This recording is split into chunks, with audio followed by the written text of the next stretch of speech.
Good morning, everybody. Morning. Good morning. I had a little difficult time getting onto Zoom this morning. Okay, let's pick up on 115. Everybody has their new book. If you're using Art Scroll, right? Okay, Kol Kedvei HaKodesh.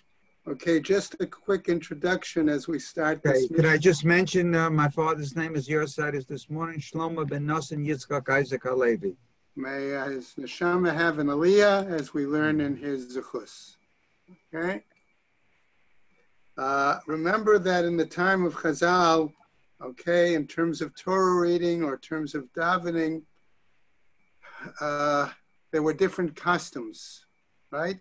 Torah was read in Eretz Yisrael, different than from Bavel, but they did recite Torah reading. They did have Torah reading. They did recite Haftorah. And the question is about Ketuvim. The Ketuvim were often used as introductions to the drushes, but they were not read on a regular Shabbos basis. Okay? So let's go in now. Kol Kedvei HaKodesh Matzilino Tan Mebnei HaDeleka. Okay, again, on Shabbat, if there's a fire, what are we permitted to save from the fire? According to our Mishnah, any sacred writings, right, may be saved. Bein Shakorin, whether we read them publicly, okay, like a Torah or prophets, Bahem, Uvein She'ein Korin Bahem, or if we don't read them publicly, like books from the writings, okay.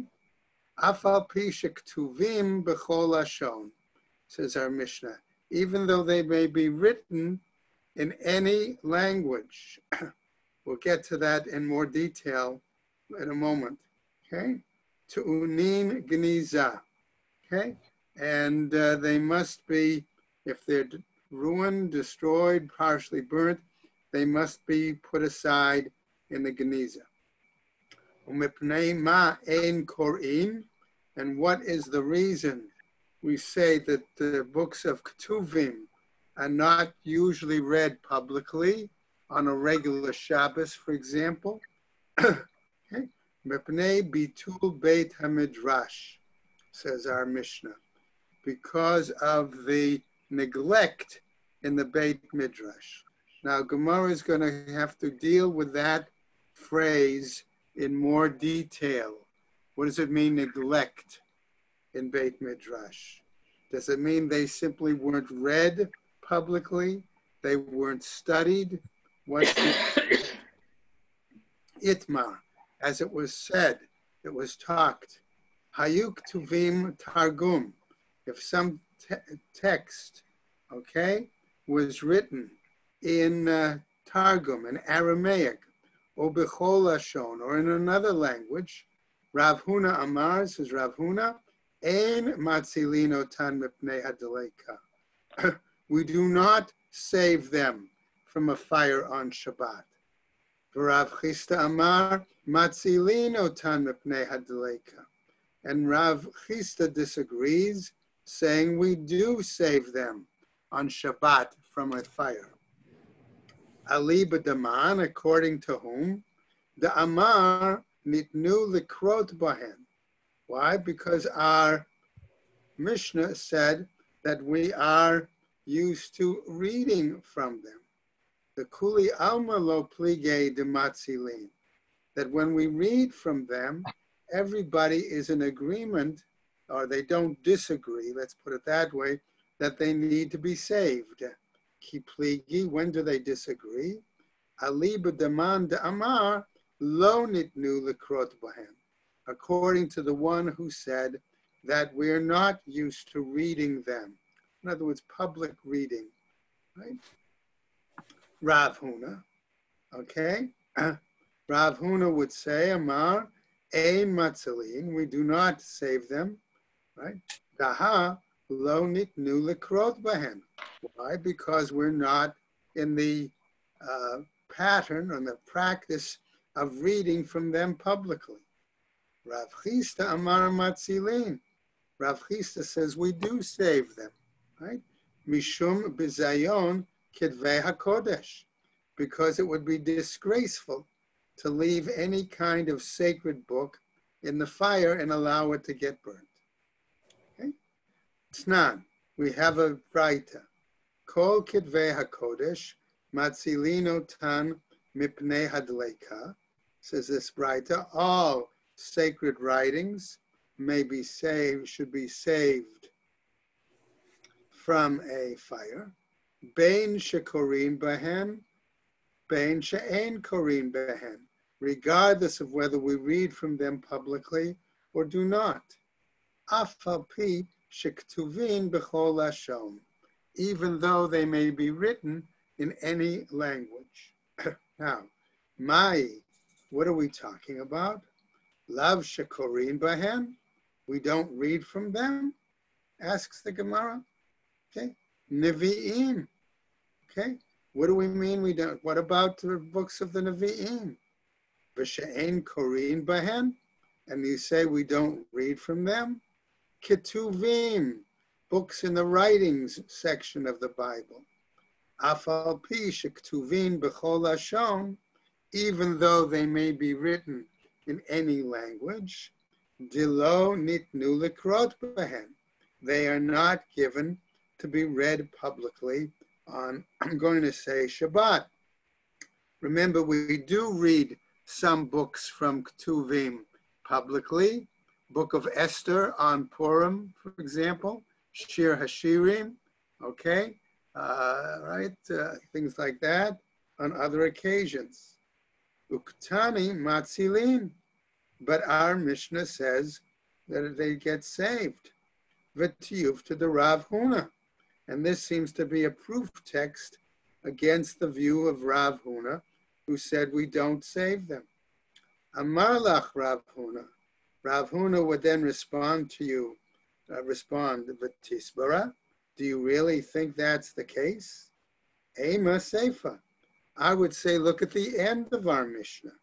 There it says, Te'unin gniza, that in these cases, these books still require gniza. They're still required to be buried.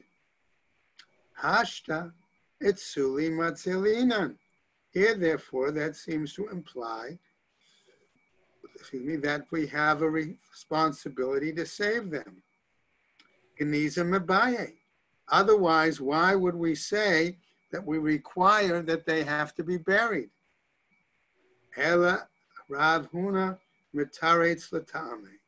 Rather, this is the Gemara. Rav Huna explains it from his perspective. Rav Chisda mitaretz l'ta'ame. And Rav Chisda also is going to explain it according to his perspective. Rav Huna mataretz l'ta'ameh. Rav Huna explains it according to his perspective. Bein shekorin behen nevi'im, whether we read from them like we do with books of the prophets, ubein she'ein korin bahem, or if we don't publicly read for them, ketuvim, like most of the books of the writings. B'med varim amurim. What are we talking about then? Sheketuvim b'lashon hakodesh. We're talking about when these books are written in Hebrew, in the appropriate Hebrew script, Ashuri, right? Aval b'chol lashon, if they're written in any other language, ein matzilin, we don't save them. Va'afilu hachi geniza ba'u. And even in those situations, he would say, if something happens to them, they do require burial. Right? Rav Chisda, mitaretz l'ta'ameh. Rav Chisda explains it according to his view. Bein shekorin behen, whether we read from them publicly, nevi'im, like books of the prophets, uvein she'ein korin behen, or whether we don't read from them, like Ketuvim, books of the writings, on a Shabbat on a regular basis. Afal pi shektuvim b'chol lashon, even though they may be written in any language, nami mitzilin, we also save them. Bahachi ka'amar, and this is what he means to say, umakak shalahem tu'unin gniza, and the makak, any kind of decayed sections, okay, from these books, also require burial. Now, our Braita, a new Braita, is going to be raised as a challenge. Meitive. Hayuk tuvim targum, says this Braita. If they were written as Targum in Aramaic, uvelechol lashon, matzilino tan mipnei hadleika, and any other language, they are to be saved from a fire. To Yuvta de Rav Huna. This seems again to be a Braita that's going to challenge and Rav Huna's view. Amar lach Rav Huna. And Rav Huna would now respond and say, Hai Tana, Savar Nitnu Lekrot Bahem. Whoever said that, in other words, the author of that Braita, is of the opinion that these books are to be read. Now, another Braita is raised. Right? Tashma, listen to the following Braita. Hayuk tuvim giptit, if the text was written in Coptic or Egyptian. Okay? Midit, if it was written in Median.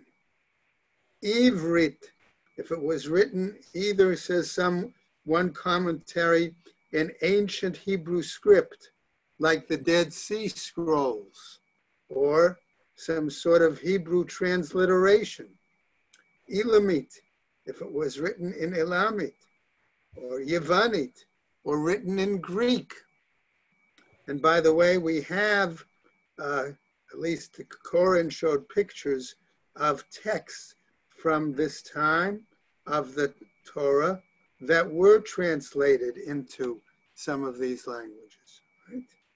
Afal pi shelo nitnu lekrot bohen, even though it's not our practice to read from them publicly in the synagogue, right?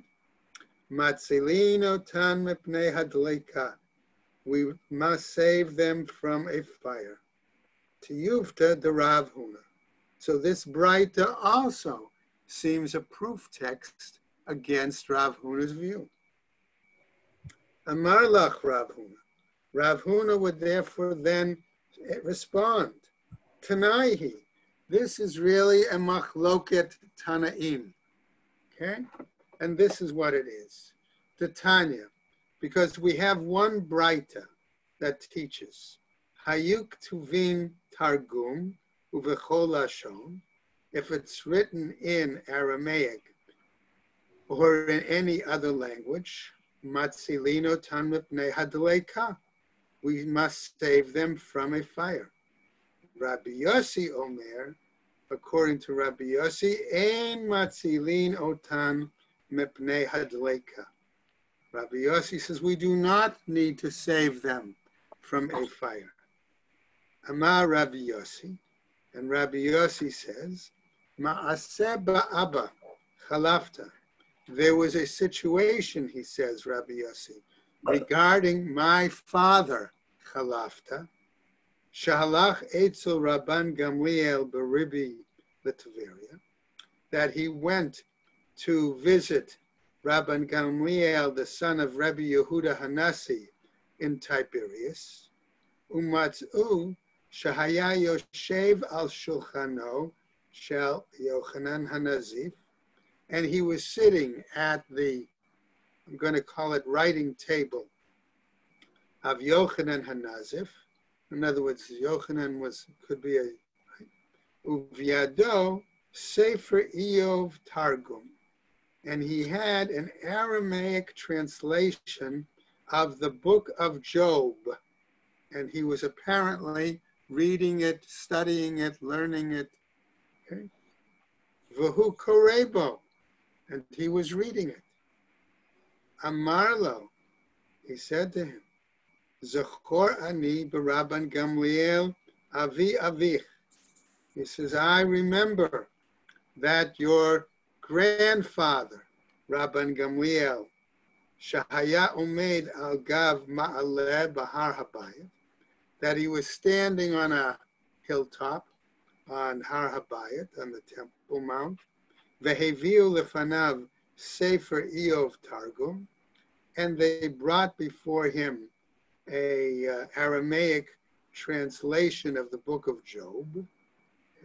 V'amar lebanai shak'ehu tachat hanidbak, and they said to the builder, okay, bury it under a pile of bricks or under a pile of stones, right? Afhutzi va'alav v'ganzo.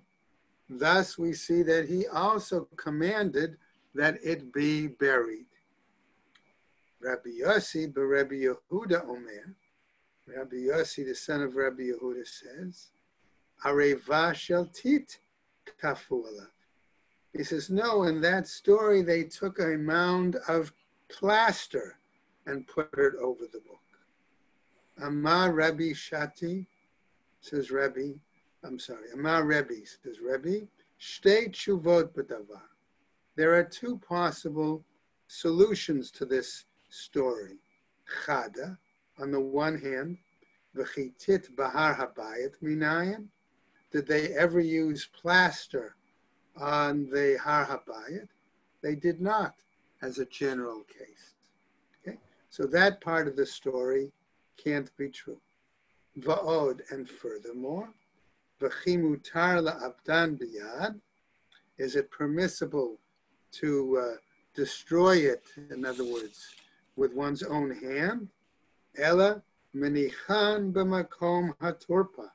Rather, we simply put the book in a neglected place, let's say. Vehein markivin me'alehen.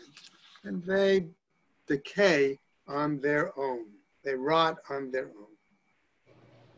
So our Gemara continues. Man Tanai, which then Tanaim have this machloket? I lema Tana kama the Rabbi Yossi. If we're going to say it's the first Tana has a machloket with Rabbi Yossi, v'dilma v'hakamiflage. Perhaps this is what they're arguing about. Mar savar nitnu lekrot bohen, that one master is of the view, perspective that they were given to be read from. Mar savar lo nitnu lekrot bohen, and the other master felt that they were not given to be read publicly, permitted to be read publicly. Ella, rather, says the Gemara, Rabbi Yossi v'Tana the Gipti. No, rather the machloket is between Rabbi Yossi and the particular Tana who taught about a text being written in Coptic or other languages. Okay. Let's go now to a new... Just a minute. Yes. All right? Okay. A slightly new, but tangential, if I can say, discussion in the Gemara. We know that parts of sacred texts, okay, are in tefillin, are in mezuzahs, okay, or divine names, certainly. Okay, but they were also put into other objects, okay, like amulets, okay, and that's what we're going to see here. Okay? Tanu Rabbanan, Adraita teaches, Habrachot v'hakmi'im, okay, if we have blessings, okay, and amulets, Afal pi sheyesh bahen otiot shel shem, even though they have the letters of the divine name, uma'anyanot, and they also have harbe shebetorah, and they also may include various passages, okay? Multiple passages taken from the Torah. Ein matzilin otan lepnei hadleika. We do not save them from a fire. Ella, rather, nisrafin bimkoman, behain baha'azkarotahen. They are allowed to be burnt in their places, in other words, wherever they are, and whatever divine names are included on those blessings or amulets. Mikan Amru, from here we say, right? Kotvei brachot kesorfei Torah, that those who simply write out blessings, it's as if they are burning the Torah, because it's Chilul Hashem, right? Ma'aseh be'echad shahaya kotev. We have an example, a story, all right, where there was an individual who used to follow the practice of writing pages with blessings, with Sidon, living in Sidon. Bo'u v'hodiu at Rabbi Yishmael. The people went and they informed Rabbi Yishmael about it. V'halach Rabbi Yishmael abodko, and Rabbi Yishmael went to check up on him, to examine, okay, the situation. Keshahaya ole besulam, and according to one explanation, when Rabbi Yishmael was climbing up the ladder to where this individual had, I guess, in his second floor is where he had his study or his office or whatever, all right? Hirgishbo, this individual sort of felt his presence, Rabbi Yishmael's presence there, and what did he do? Natal tumus shel brachot, he took a whole volume or a tome, a sheaf of these papers with brachot on it, v'shak'an b'seifel shel mayim, and he dipped them into a basin of water, right? Right? So of course, what's going to happen is that the ink then becomes dissolved, and it destroys the divine name as well, if in a bracha. Uvelashon hazeh amar lo Rabbi Yishmael, and in this kind of language, Rabbi Yishmael reprimanded him. Gadol onesh ha'acharon min harishon. Greater will be your punishment for this later act than for the first. Going on now. Again, a tangential discussion in our Gemara. Ba'i minei Reish Galuta. The Reish Galuta, remember the head of the Babylonian community. Okay. Merabah bar Rav Huna asks the following shaila of Rabba bar Huna. Hayuk tavin besam.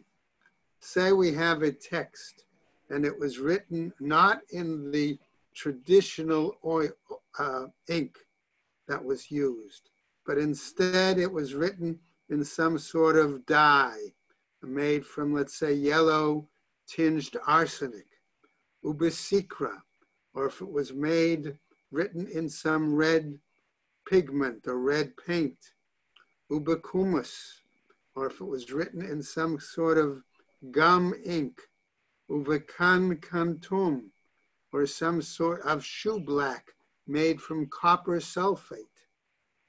Bilashon HaKodesh, but nevertheless, while the ink was inappropriate, it was still written in appropriate Hebrew and Hebrew script. Matzilin otan mipnei hadleika. Do we save it from the fire? Or ein matzilin? Or do we not save it? Tibai leman demar matzilin. We could ask this question according to the perspective of the one who says we do save. Tibai leman de'amar ein matzilin. And we can ask this question also according to the perspective of the one who would generally says we don't save. Tibai leman amar ein matzilin. If we want, you could ask the question according to the perspective, in other words, of Rav Huna, who says we don't save. Hani mili hechadektive targum uvechol lashon. This is a situation where it would be written in Aramaic or any other language. Aval hacha dektive b'lashon hakodesh. But here, where it's written in proper Hebrew, matzilin, do we save them? O Dilma, or perhaps, afilu leman amar matzilin, even according to the one who would say we save them, namely Rav Chisda. Hani mili hecha dekative b'dio demikayem. This is a situation where it's only written in the proper enduring ink. But here, kevan de lo mekayem, where that ink is not going to endure, no, we wouldn't need to save them.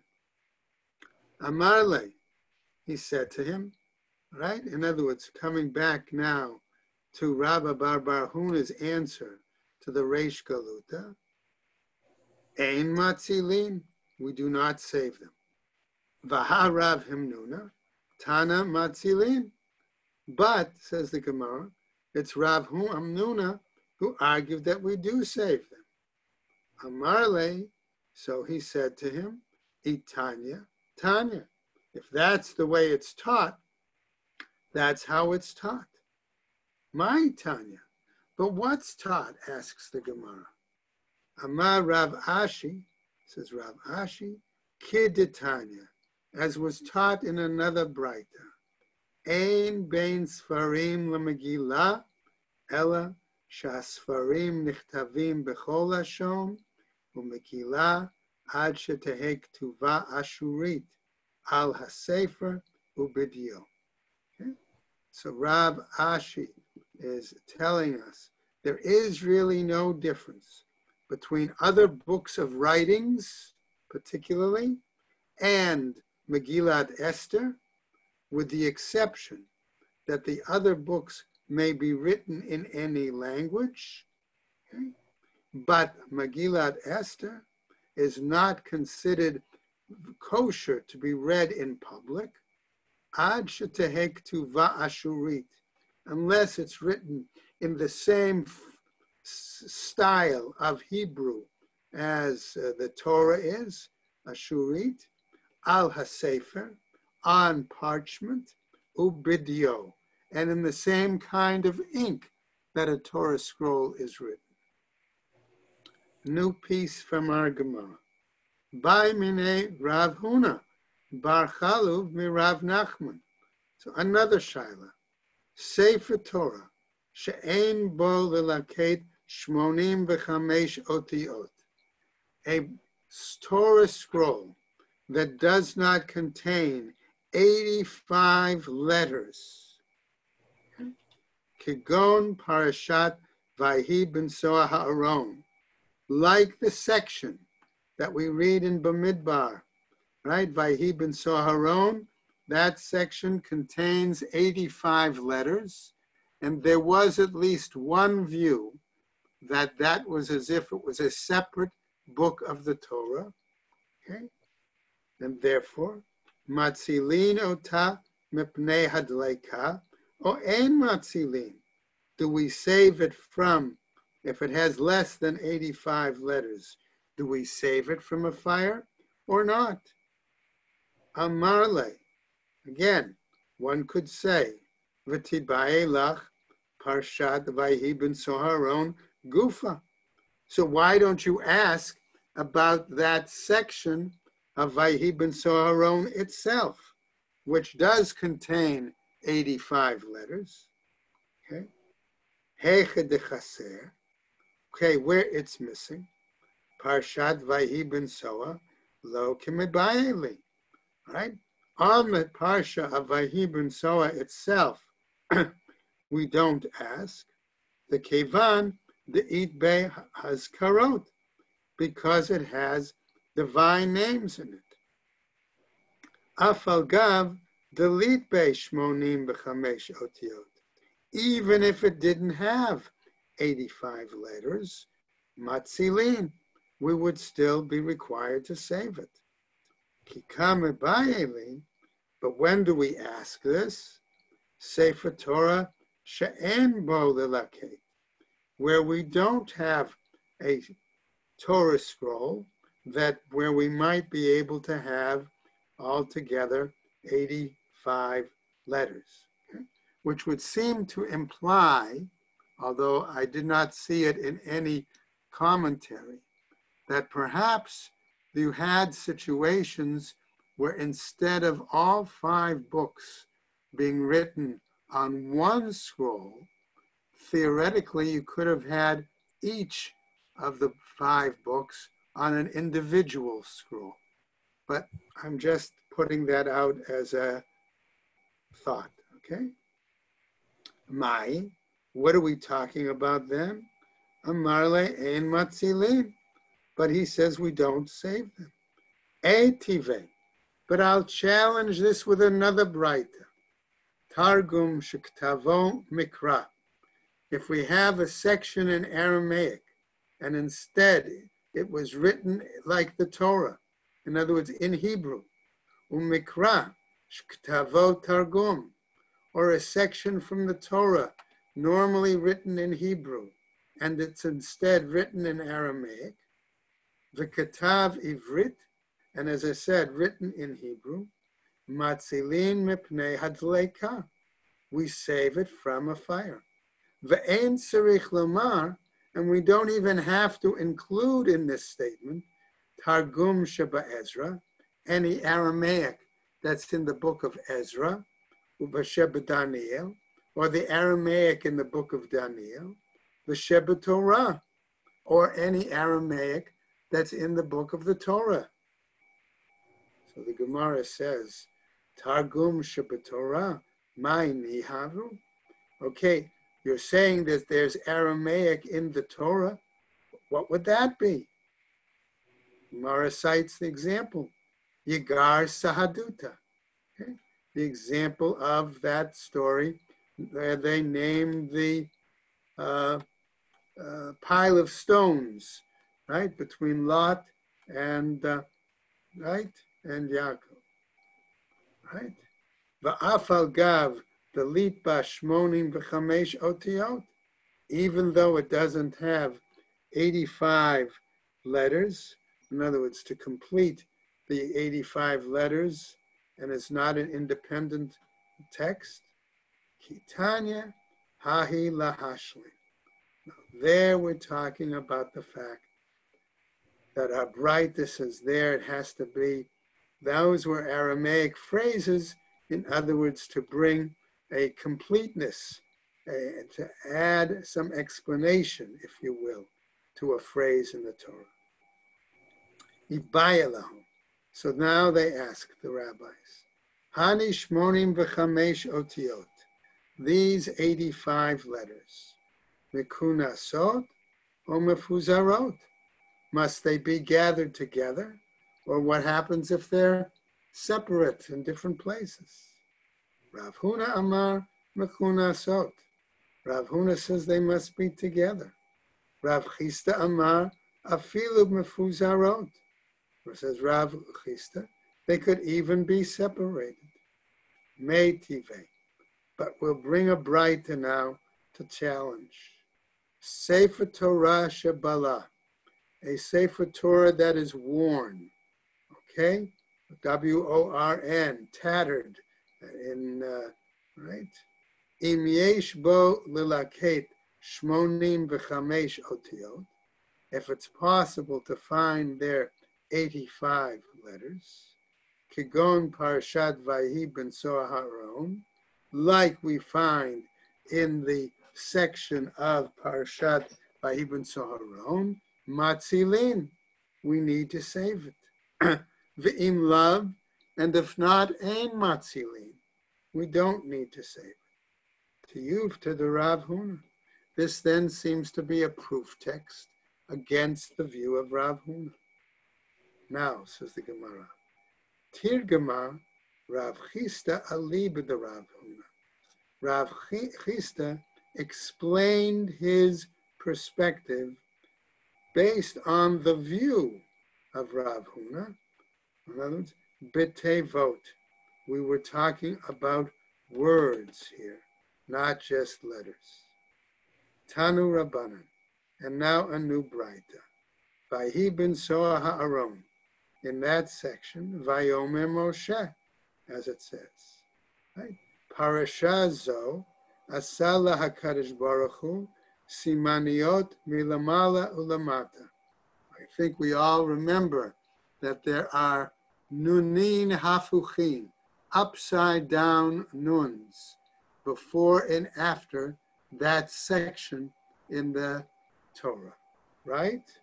And so therefore that's what the Gemara is telling us here. Simaniot milamala ulamata. Lomar, in order to tell us, let's go over a little bit, right? On Kaf Taf Zayin, she'ein ze mikoma, that it's not its regular or normal place. Okay, and if you look at Rashi, Rashi gives us a very clear explanation. She'eina ru'uya lekan, that this isn't its appropriate place. The lav bahalichot masa'ot mishtayil ayel mina ela b'digalim haita ru'uya likatev the parashat b'midbar Sinai. Okay, Rashi gives us a clue there that it should have been written in the section, different section. Okay, Rebbe Omer lo min Hashem hu zeh ela b'pnei shesefer chashuv hu b'fnei atzmo. Rebbe took out a different view. It's that the nunim are there not for that reason, that it's because it's out of place, but because it could rank as a separate book. Okay, and just Kiman, Azla had Amar Rabbi Shmuel Bar Nachman, Amar Rabbi Yonatan. Okay, says Rabbi, following the statement of Rabbi Shmuel Bar Nachmani in the name of Rabbi Yonatan. Okay, Hatzava Amudeha Shiv'ah. Wisdom has 7 pillars. Okay, Elu Shivrei Shiv'ah Sifrei Torah. These are the 7 books of the Torah. Kiman, according to whom? Ki Rebbe. It's according to the view of Rebbe. Okay? All right, and that's where we're going to stop right there today. All right, and we'll see tomorrow as we pick up, okay, that there's again a bit of a difference there on that section. And then the Gemara is going to go on to say, it's a long Gemara, but it says, remember that at the top and the bottom of each column, there are blank spaces, right?